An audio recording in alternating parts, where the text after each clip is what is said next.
Hello, and welcome back to High Peak Education. I would like to perform a sample calculation of an electric circuit, namely something with electric current, in a magnetic field to calculate a net magnetic force. So let's take a look at this electric circuit. It looks like we have a DC power source, that is a ideal battery here, which is 15 volts. So let's write that down. The voltage source is 15 volts and a resistance there of 3 ohms. And we also know that the length of this segment of wire, so this portion here, let's call this length L, is going to be 10 centimeters. So in SI units, that's 0.10 meters. Okay, we also know the strength of the magnetic field. It's right there, 50 milliteslas. So that would be 0.050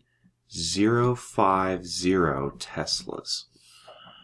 Okay, so hopefully you recall that the equation for the net force magnitude when we're discussing electric current and a magnetic field should be given by this equation. The magnetic force magnitude should be I times L times B times the sine of the angle between those two vectors. And the vectors I'm talking about are the length vector and the magnetic field vector. Now, the electric current, that is the direction of the conventional charge flow. We remember that charges come off the positive terminal of the battery. It's going to be going this direction, so it looks like it's going clockwise. So that's the direction of the electric current. And that means the length vector is going to be in the same direction. So this length vector should be exactly in this direction, straight down on this segment of wire. Now the reason I labeled this length vector and the reason that's what's most important is because if you imagine only the section of the circuit that is nested within the magnetic field will give us any electric force. Now you may ask, what about this portion and what about this portion? Well, we can work out the direction of the magnetic force on each of these segments and then see which forces stand up and don't cancel. So imagine that for this portion right here, L is in this direction, so we can do L cross product with B, the magnetic force would be upward. So this would be the direction of the magnetic force. But then L would be in this direction to the left.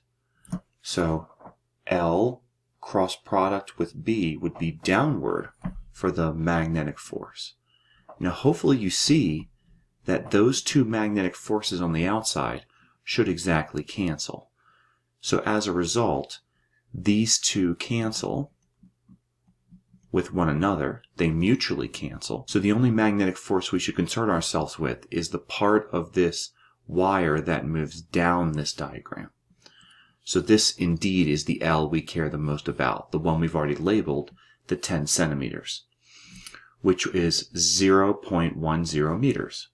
Okay, now let's talk about this angle phi, because everything else is known.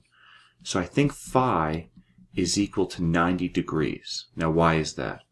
Because if L is straight downward and the magnetic field is straight into the page, that's what we see with these X's, then those two vectors are perpendicular to one another.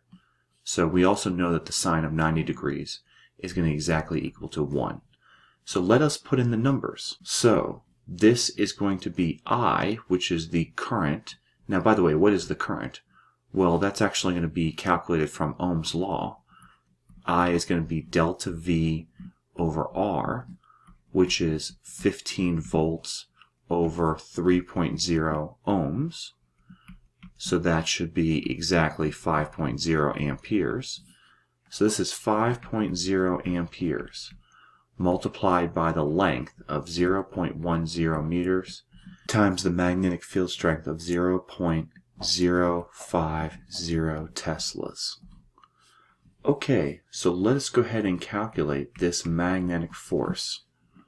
So let's get the calculator out and let's turn it on, and let's just do 5 times 0.1 times 0.05. So I think this should equal, let's see, 0.025, and that's going to be newtons. Okay, now that's the magnitude of the net magnetic force on this circuit. But since we want the net magnetic force, force is a vector, so we also want to know what the direction is. So the direction is given by right-hand rule 1b. So IL is straight down, and the magnetic field is into the page, so that means the magnetic force should be outward. Notice it's been outward for all of these pieces of wire, so it should be this way. So this is the direction of the magnetic force vector. Okay, so you would say outward, or if you call this the positive x direction, then if you want to, you could put a vector sign on this and then just put I hat, because that makes it a vector. So that go ahead and ends this problem. Thank you very much for watching this video. I hope that made sense, and I hope that was helpful. If you enjoy this content, please smash that like button and also subscribe to the channel to grow the channel. Please feel free to share this in your social network and comment on this video. Thank you for watching High Peak Education, and I will see you in the next video.